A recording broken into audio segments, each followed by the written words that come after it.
Those in favor of the motion? Those opposed? Motion is carried. We have a delegation here this evening in regards to the University for Cornwall, Oshaughnessy, United Counties of Stonewall, Dundas, and Glengarry Phase 2 Feasibility Study. We'll have our presenters take their chair and turn the floor over to them. Was my time started yet? 5 minutes ago. My committee only gives me 1 minute and 10 seconds, so I got to hurry up and carry on right now. First of all, Mr. Mayor, we thank you very much for the opportunity to address your councillors, and on behalf of our steering committee.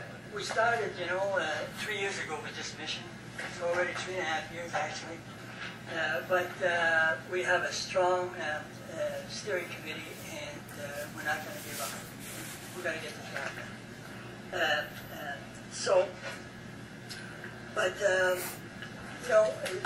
We started 3 years ago, and since then, the Queen's Park has changed ministry 3 times. So we had to start over again from scratch 3 times. So we believe that we have satisfied all the requirements of the new ministry, and that being that we have to bring something new to the table at the university, and we have that. We have a niche program all set up, and our colleagues will bring that in detail. And also, we had to partner with the existing university because of funding and all that. The ministry wanted that. That was one of the requirements. And we have our partner in the University of Carleton. And then there had to be no infrastructure cost associated with this university, and there isn't because we have a born university in Cornwall, which is NAVCAN. So, and also that we're partnering in a very serious form with the St. Lawrence College, and we are to help the St. Lawrence College and not to take away anything from the St. Lawrence College. And that's our pledge. Now I'm going to, my time is up, my minute is up, so I'm going to switch to the lady that I really love to make presentations with, because she does all the work. So, she has some good stuff to tell you, and let me tell you, I really enjoy it. Go ahead. Thank you, Jerry, and thank you for having us. Just to note, first of all, that Carleton has been excellent to work with. They've assigned a very senior person to take the lead on each of 3 tracks: aviation, native studies, and actually a Bachelor of Science degree in applied environmental studies, which is way beyond where we thought we'd start. We're now forming a high-level joint implementation committee with them, which will meet monthly to make sure we stay on track. Our local committee's long-term goal is clearly to have a university presence in Cornwall, and it looks like the only way to get there is through niche programs. If these programs bring in students both locally and from out of town, that'll lead to the creation of other niche programs and the creation of other degree programs.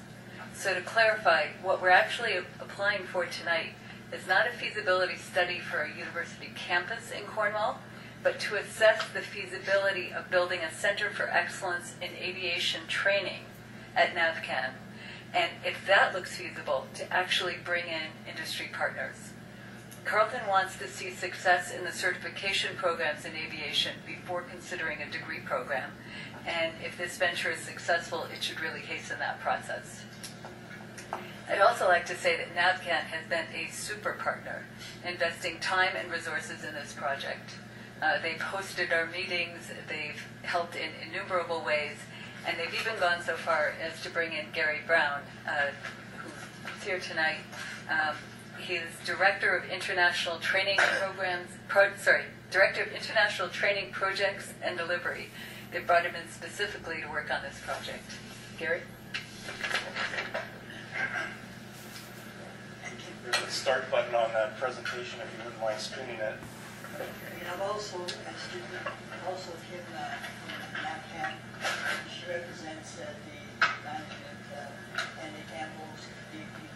I apologize if that Kim needed no introduction. Are we under the 1 minute rule too? Because you're okay for now. I'll space my speaking here. Thank you very much for this opportunity, and it is an opportunity. What you're seeing spinning there, as before I go into my dissertation about this opportunity, is an array of 67 low Earth satellites spinning around the Earth to provide global surveillance in the aviation world. This is leading edge technology, and NAV Canada is the prime owner of that technology, partnering with Ariane Corporation out of the United States to put this array of satellites in the air. So that's sort of thinking about what's coming down the future, very futuristic, and again, opportunistic. I applaud the grassroots initiative to bring a higher degree of education into the Cornwall area. I am a Cornwall resident of 10 years, and I hope that qualifies me as a Cornwall resident. I really believe in the area, and I see its potential. So I need to talk about myself for a second. My name is Gary Brown, and as Gail introduced me, I am the recent acquisition to believe in the area, and I see its potential. So I need to talk about myself for a second. My name is Gary Brown, and as Gail introduced me, I am the recent acquisition to the NAV Canada fold as the Director of International Training, Projects, and Delivery. I am a past NAV Canada employee, and my involvement in aviation has spanned 40 years, from piloting, pilot instructor, and air traffic controller. I was a manager with Transport Canada, managing operational requirements at an area control center.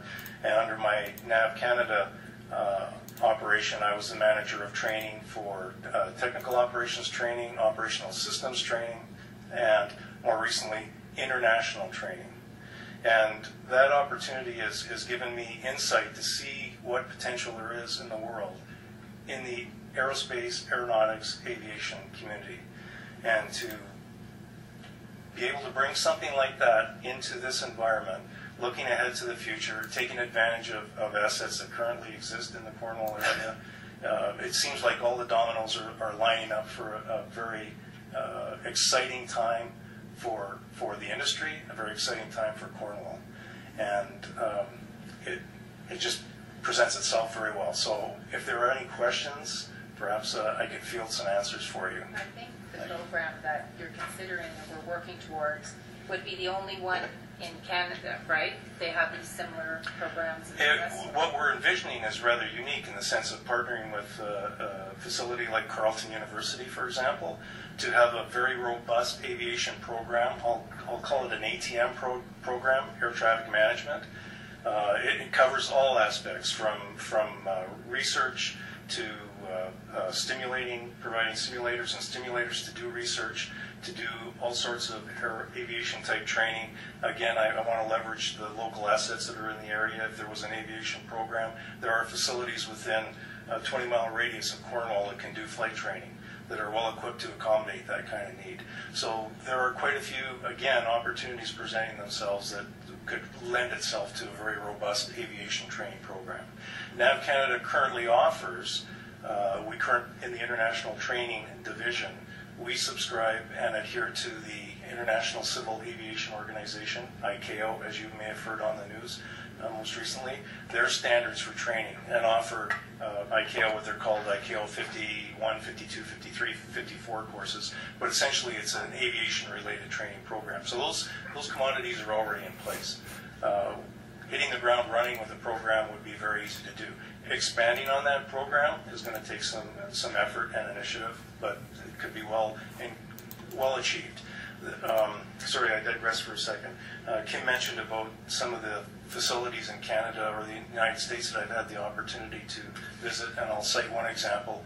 University of North Dakota has a very robust aviation program. Daniel Webster University in New Hampshire has a very robust aviation program where students can enter that stream of training, obtain a certificate or a degree diploma, Bachelor of Science of Flight Management, Bachelor of Science of Air Traffic Management. These are all programs that are currently offered in the United States. we don't have a complete program in Canada. There are facilities in Canada that do offer small components, but not a very robust version like we're offering up here right now.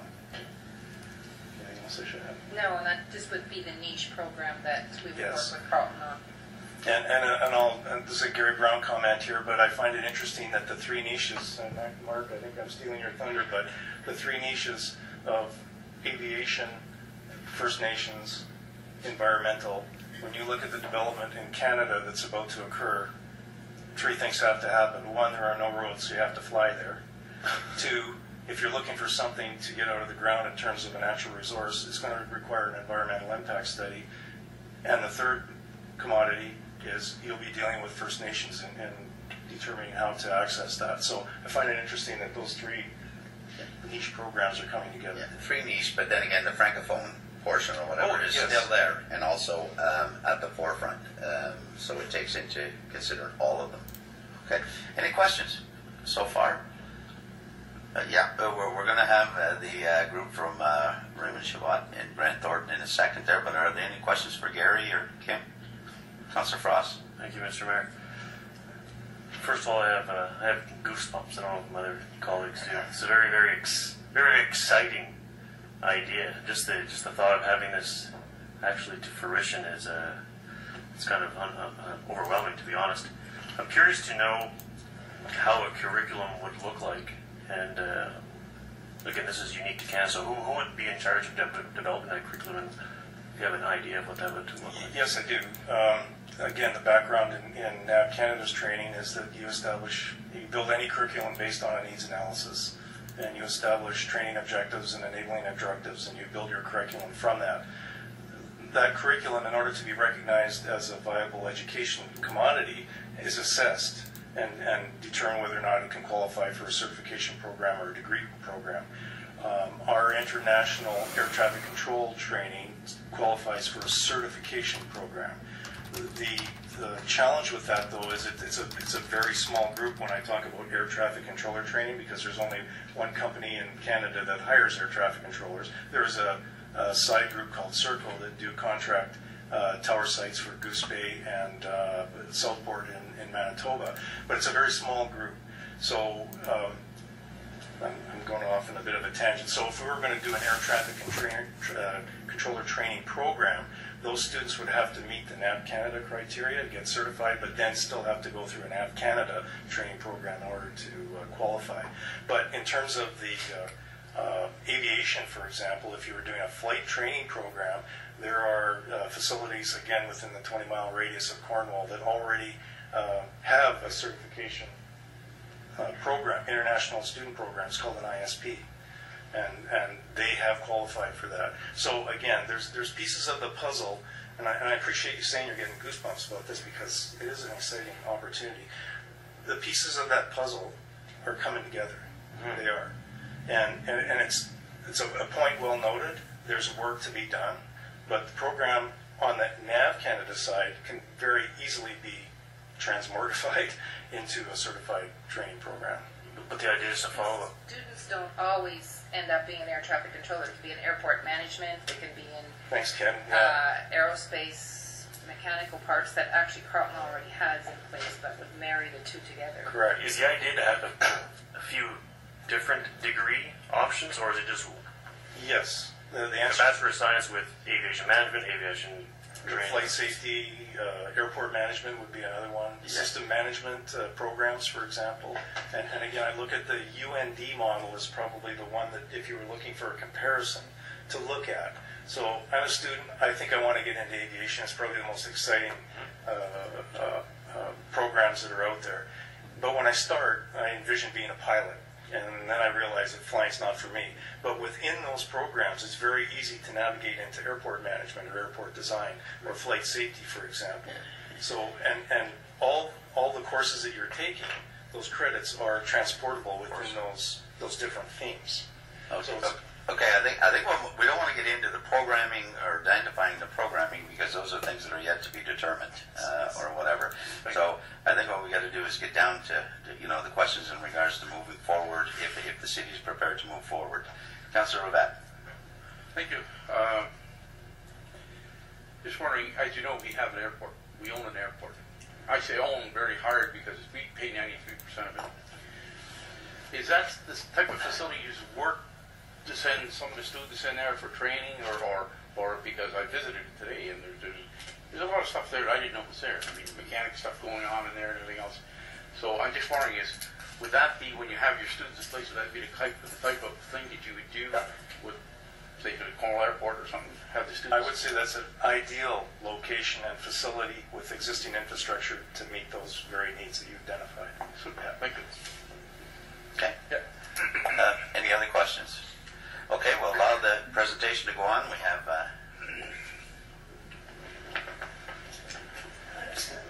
I'd like to introduce you to the head of the firm, Elaine, about credit reporting. They're mostly from Quebec, but they do work around the world. And they will, we would like to hire these people to proceed with phase two. Phase two is in conjunction with all that was said about our niche program. So, okay. You got the floor. Thank you very much, Mayor, councillors. Pleasure to be here in Cornwall. I resided here for a few years when I was superintendent of education. That's a while back, though. If you want to know why we're here, well, it's because of Jerry. Jerry called me one day and said, Mark, says, we have this project of having a university in Cornwall. Could you have a look and give us a very preliminary analysis if we're going in the right direction? And we did that evaluation, and I must say that the prime objective is to get university program and services here in Cornwall. The question is how to get there. And this is when we got involved in presenting a proposal to the steering committee, because there's a golden opportunity here, not only for this particular venture, but I think for the city of Cornwall. There's a particular niche here that's probably unique in some respect, at least for Canada, because you are within what we call an international corridor of aeronautics and aerospace. An international corridor usually is 2, 3, 4 hours. If you look at the Silicon Valley, for instance, it's even more than that. And you are part of that aerospace industry stemming from Montreal, Dorval, Longueuil, Mirabel. And people are saying, yeah, but how can Cornwall fit in there? Well, you're already in there with NAVCAN. And basically, what we would like to work on is building a value-added proposition for a center of excellence in aeronautic and aerospace training and research. And in going in that direction, this is how we will get eventually to these university program and services, because universities are going to be knocking on the door saying, how can we be part of that particular niche that Cornwall has identified. Now, in politics, I'm talking to politicians, and a former politician too, you know, timing is everything. There's an upcoming federal election. We have a majority government here in the province of Ontario.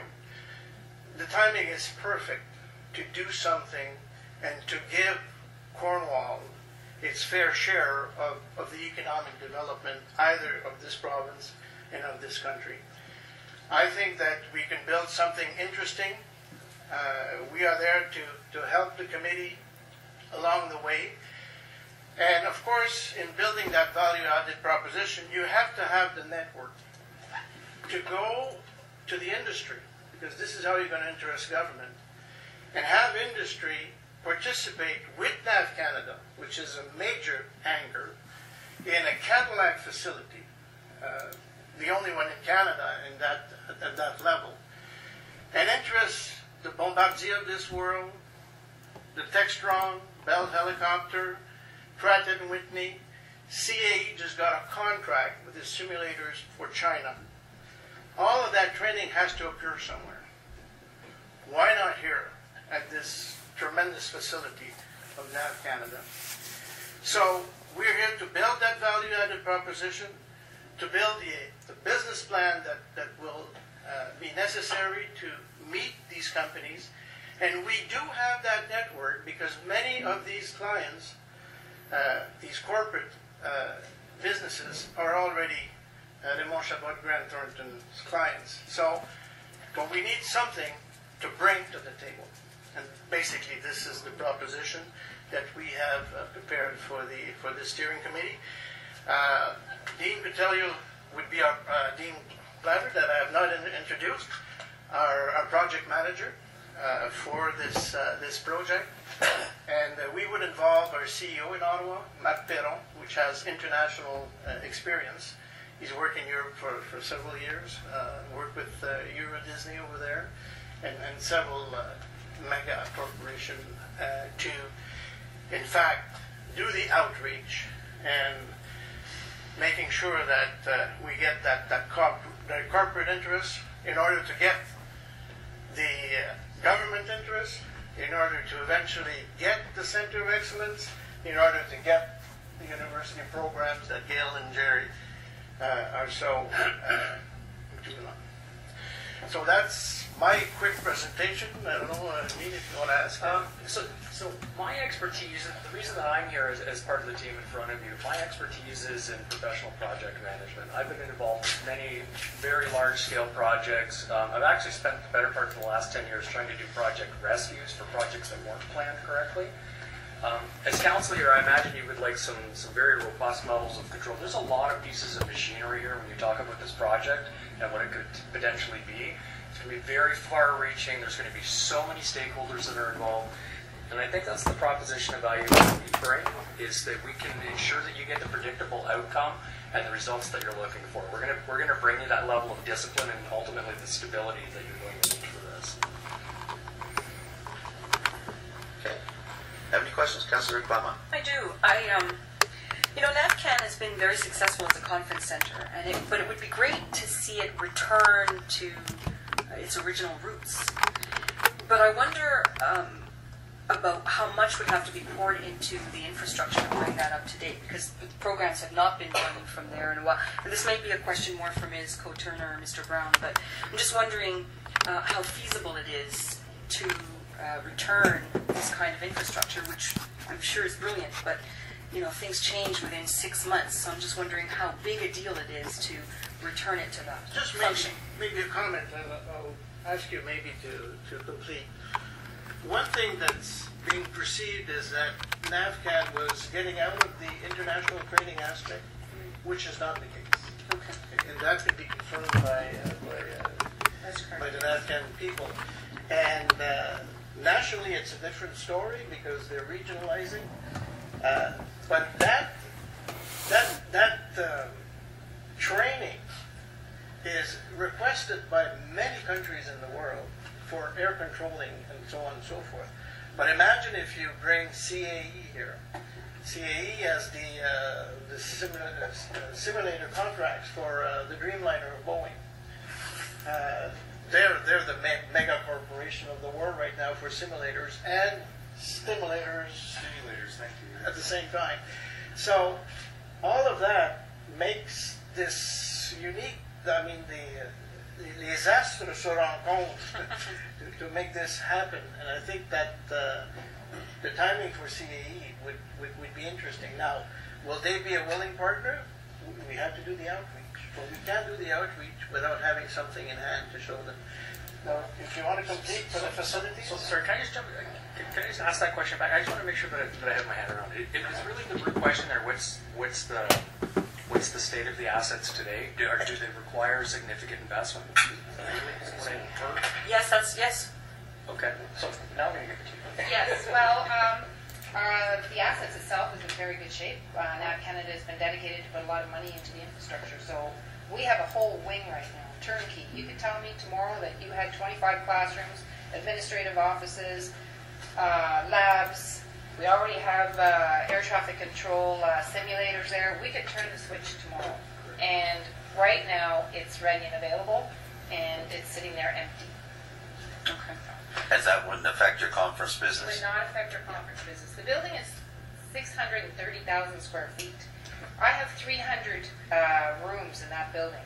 We use 70,000 square feet for conference and meeting space. There's a large vacancy when we decentralized our own training in 2006. We went from 140,000 room nights a year for our own internal purposes to 10,000 room nights a year. Hence, we went into the conference business to offset, to bring in revenue to sustain the building. But there is a whole wing there where correctional services, at one time, for a period of 10 years, had space. It's well-maintained space. It's in good order. And they left the building in 2010. It's sitting vacant, a whole academic wing. Plus, there's the room to expand. Our rooms are such that we can make larger or smaller rooms based on requirements without having a lot of impact on construction.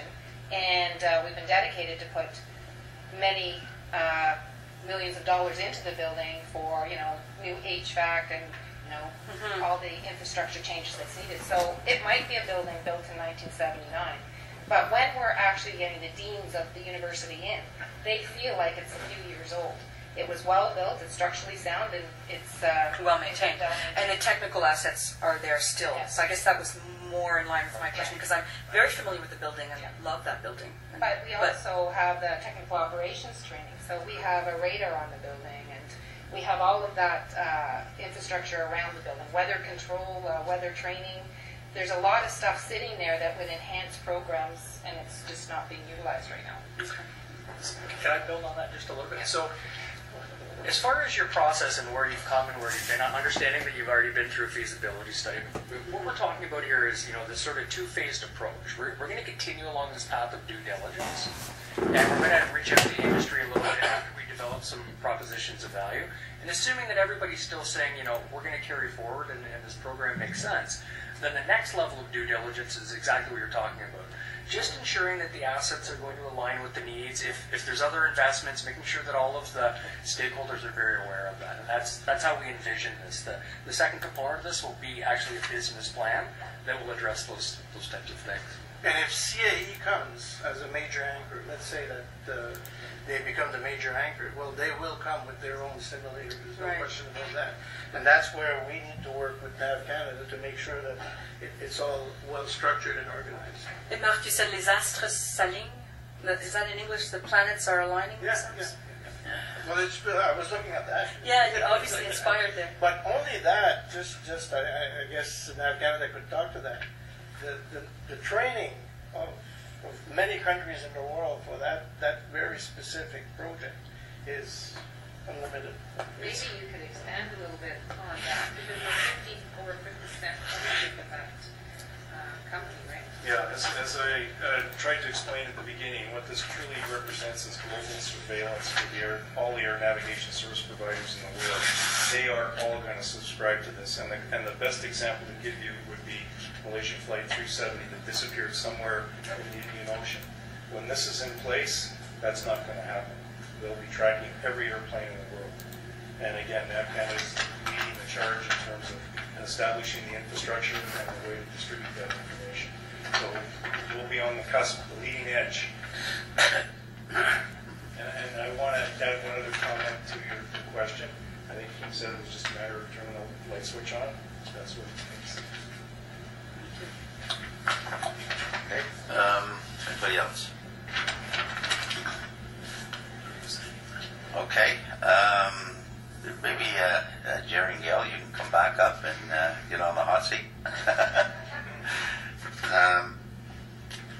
Now, I did attend the past two meetings, one with the representatives from Carleton University. I'll be perfectly honest to you, the first meeting I went to at NAV Canada Centre with the steering committee, I did not have the warm and fuzzy feeling. And I think I expressed that to Mr. Benson.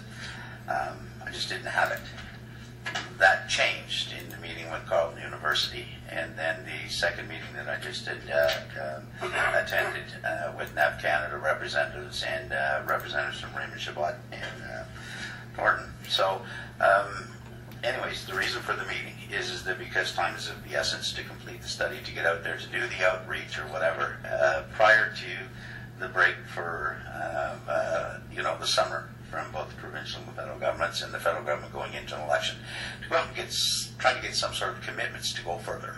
If I remember correctly, the discussion that we had at the last meeting is that you have phase 2.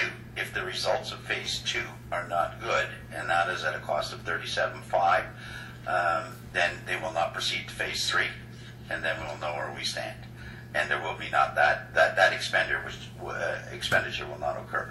What they're looking for in phase 2 and the 3 is a total of $50,000 from the City of Cornwall, $20,000 from the United Counties, and I think the other $5,000 you're working with some other groups. In regards to that, I don't want to name them because I may put them on the spot or whatever for the other $5,000. So the commitment that they're looking for is for the $50,000, but then not necessarily expending the full amount depending on the outcome of phase 2. Am I correct? That's correct. All right. The reason is we have another meeting at 7 o'clock. So, and then just get into the framework on how this will work. First of all, is that this here steps outside the procedural bylaw in regards to notice of motion if council decides to make a motion to fund this. Therefore, we will need a 2/3 majority to hear a motion to support it. At that point in time, in discussions with Mrs. Adams, what we would do, instead of allocating to them the cost to a specific, what we would do is just basically make the statement in motion that the funds will be drawn from any tender savings or whatever that arrive. At that point in time, if they're not there, then Mrs. Adams will come in and we'll fund it out of operating reserves. She doesn't want to take the money out right away. She would rather pick it up through savings. So that's just the framework of where we're going. Councillor Elaine McDonald had a question. Thank you, Mr. Mayor. Well, before my question, maybe I'd like to put it on the table that I'd like to move that we instruct Mrs. Adams' administration to find the money so that we can support this initiative. Well, she would do that in accordance with the motion that you are basically, first of all, we have to say that we are prepared to support at a cost of $50,000, and that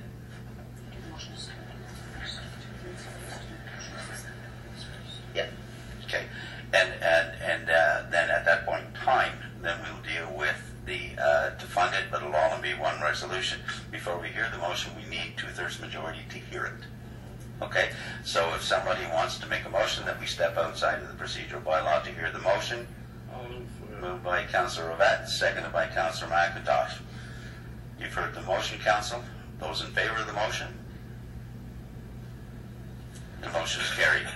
Now we'll entertain Councillor McDonald if you want to make a motion. And I'd like to move that we support this initiative, that we fund phase 2 feasibility. Phase 2 and 3, with the understanding that phase 3 will not go ahead unless they have a successful outcome on phase 2. Thank you, Mr. Mayor. Okay. I'll second that motion, Mr. Mayor. Seconded by Councillor Frost. Any discussion on the motion? Councillor McIntosh. What's the timeline? I do believe it's end of June or mid-June or whatever. So it wants to be completed back to the steering committee before, I'm going to say the 1st of June. Would we in the ballpark there? Yeah. Okay. Yeah, and that's for phase 2 and 3, right? So phase 2 we'll know shortly if they're going to be progressing to phase 2 based on the outreach that they do. Right? Okay. Councillor Elaine McDonald. Thank you, Mr. Mayor. So I'd just like to clarify, if you'd expand a little bit on the specific objective of the phase 2 study. This is outreach to corporations and industry basically to see what sort of uptake there is, to see if they would Speak to that? Well, willing to first support, thing I guess. we need to build that value added proposition, Yes. like draft it and conceptualize it. Then that would be basic. Okay. Given the fact that this is so cutting edge, is there a danger that some of this work might be going on elsewhere, and there really is a great need for us to move quickly on this, because it seems to me that Well, it's more a question, if I may, Mayor. It's more a question of timing, because of everything that's happening politically, that you need that support. That somebody stealing that type of facility, which is unique in Canada. So you have at least that to draw on. But you need some strategic positioning. And I'll be very honest, with the province of Quebec and Ontario, right now the two premiers are really getting along on major issues. So again, it's that's why it's important to act promptly. Yeah. And just a little follow-up question to that. Given the fact that we start with the Centre of Excellence first, and the universities hopefully would follow, that Carleton would, maybe that's not even necessary. I mean, we do want a university here, but it seems to me that if we were to go ahead with the Centre of Excellence, that could be an end in its own right that would be worthy of our support. But you would still have the university very interested because of the research aspect. Right. And this is where they get their bacon, the universities more than. Yeah. So they would be, I wouldn't say lining up, but very interested in doing much more than they might have considered. Can I say that they also said that they see it in their interests, or they see it as an advantage to them to have, this would kind of be an applied arm for them. Yes. And yes, they want to be a center for excellence in aeronautics themselves, but in research and in sort of holistic things, including the psychology of man to machine and all of that. So this would be a very different piece where there's hands-on applied work going on. Could be quite a good interaction. Just wrap up. What I wanted to say first was just thank you for starting this 3.5 years ago and for staying with it, even at times when, as the mayor said, he didn't get warm and fuzzies at one meeting he was at. So through thick and thin, so to speak, you've been there for us. Thank you. We have to hurry now because I'm getting on in age and I have no replacement. But can I say just to enlighten you some more, I'll go quickly. We had strategy core to our phase 1, and what price we paid for that, and so they recommended that we do a phase 2. So we said, how much is that going to cost? So they said they didn't want to put a specific price, but they said 140 to 180. So that's why we went the other way, and we worked for 1.5 years trying to get ahead. And I knew Mark very well because he's been in our midst for quite a while. And he has lived in Cornwall as well and all that. So he at 75,000, it's lower than I would have figured. And you remember Cornwall's commitment is an upset limit of $50,000. And it doesn't go beyond that. Okay? Yeah, I understand, Mr. Mayor. You said it about 10 times. Both at that meeting, and I just want to confirm, or whatever. Okay, Councillor E Mac. Okay. Thank you, Mr. Mayor. I just want to recognize the work that's already been done by Jerry and the core team of the steering committee. And I think if this institution is going to happen, it's going to happen because of Jerry and the work that he's already put into this. And he's very passionate, and that passion is very contagious, and the whole committee has it. Strong. It's a very strong committee, Okay. and I'm proud to be part of it. And I think from the get-go, the committee knew that they were going to target some niche programs, and then when aviation came into play, that was kind of the aha moment. I know for me it was, and everything seemed to fit because we were already working with NAV, and it just made sense. The facility is there.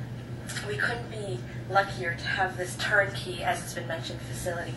And so along with, it all just making sense, we have a community that needs this. We have a community that needs the additional educational facilities, the jobs it will bring, the incomes it will bring. It just all makes sense to me, and I hope that the councillors around the table support this motion because it is incredibly important. If we're going to do one thing in the next 4 years, it needs to be this. Okay, Councillor Clement. Yes, I have a question. So I just want to confirm, Ms. Canab just said about Carleton. So Carleton is going to partner right through from the beginning. So they're on board for all of these discussions. Well, they're on board they're on board for aviation, but they really want NAVCAN and Raymond Chabot or whoever else to lead on it. They will partner with us. Okay. Training is not their expertise. Research and broader whatever else is their expertise.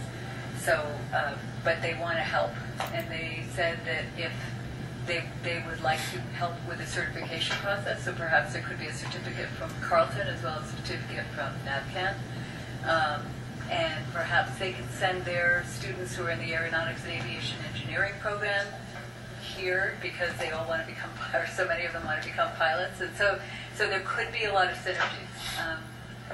One of the things that's going to happen in the joint committee is one of the questions that each small group will be asked is how are you leveraging the local assets and Carleton's assets so that the sum of the parts, so that the sum of the whole is greater than the sum of the parts.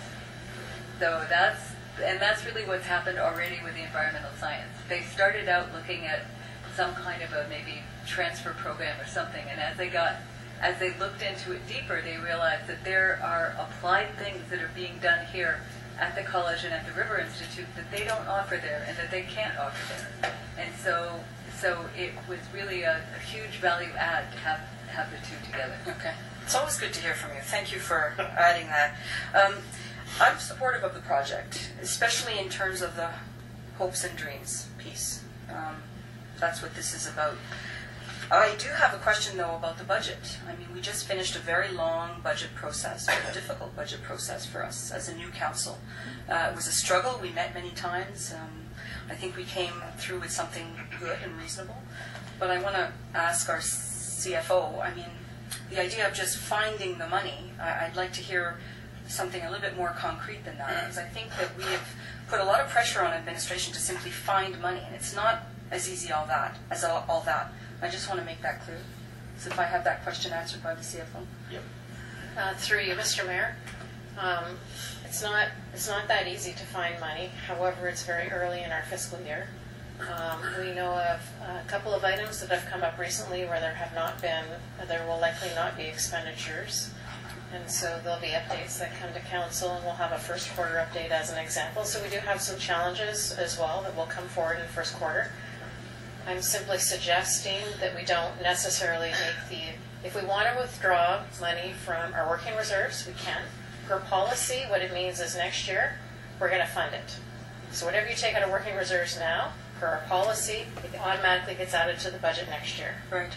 So what I am suggesting at this point in time is that we will monitor our surplus deficit going into the end of the year. If we need to fund it from our working reserves, we'll come back to council and say, we need to fund it from our working reserves. And if we do not, then we won't take it from reserves, and then we won't also have to pay it back. Okay. Thank you. I needed to hear that. I think that when we make decisions to fund, even though it's a great project and we're supportive, we always have to be aware of where that money's coming from and have the rationale, so that when we're voting, we know what we're voting on. So, merci au comité. Thank you for being such a strong committee. Councillor Robert. Thank you, Jerry. You know I was a hard one on you when the first time you came looking for money. I'm saying to myself, you guys going back again, I know that. But I have to tell you, I'm very impressed with the work you have done.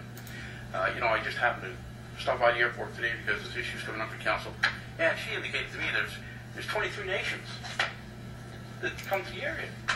So this is a perfect thing to line right up with you. And you're talking about simulators. There's a couple of simulators there, 2 4 years old. So you work with them. You're helping the city trying to make this thing work and not cost the city something. And I think this is the type of issue that we could address and work with organizations out there. So I totally support it. Thank you. Okay. You're ready for what? And remember, council, it's $50,000. That's an upset limit. you know, if the counties don't come forward with the 20, you know, the city of Cornwall has made its commitment, and we'll stick by it. But then again, it's conditional on the other money coming into place too. Okay? Okay, Councilor Mark McDonald, wrap it up, because we're going to take the vote at 5 minutes to. Okay, thank you very much, Mr. Mayor. With respect to the timing and the outside agencies regarding the timing of submitting things to the budget, would this committee have fallen under that timing process? No, it was a special, you know, they didn't come the first time within the grant process. This has been something that has been spearheaded with members from council sitting on the committee or whatever. I'm sure if they would have known in October, November, when those submissions had to be made, what they knew today, then it would have been there possibly under that. But then again, this year has never been dealt with under that umbrella. The reason I'm mentioning it is because we did go through a very difficult budget process, and the bottom line is we have no money, and our infrastructure funding is in terrible shape. I'm in favor of it, but we should not be taking money from our reserves. If we're going to fund it, it should have been through the budget and through an increase in the taxes. But to be taking money from the reserves is the wrong thing to do. Which we may not have to do. Okay. Okay. And if you remember also, there was questions in regards when we were going through the budget process or whatever, is where, and I do believe I'll use the water tank that we got to paint, where we discussed the fact that we could do it this year and fund it out of next year's budget or whatever. There's all those options there. And I think that's where Councillor Clement was going, you know, as far as, well, we would have to replace it into the reserves next year, which is basically we're funding it out of this year's budget, but we may have to collect it next year, and that's fine. Yeah, we've got to find you the money, but it just shouldn't be from the reserves. Yeah. All right. Council, we have another meeting at 7 o'clock, so you've all heard the question. Those in favor of the motion? Those opposed? The motion is carried. Motion to adjourn. Thank you.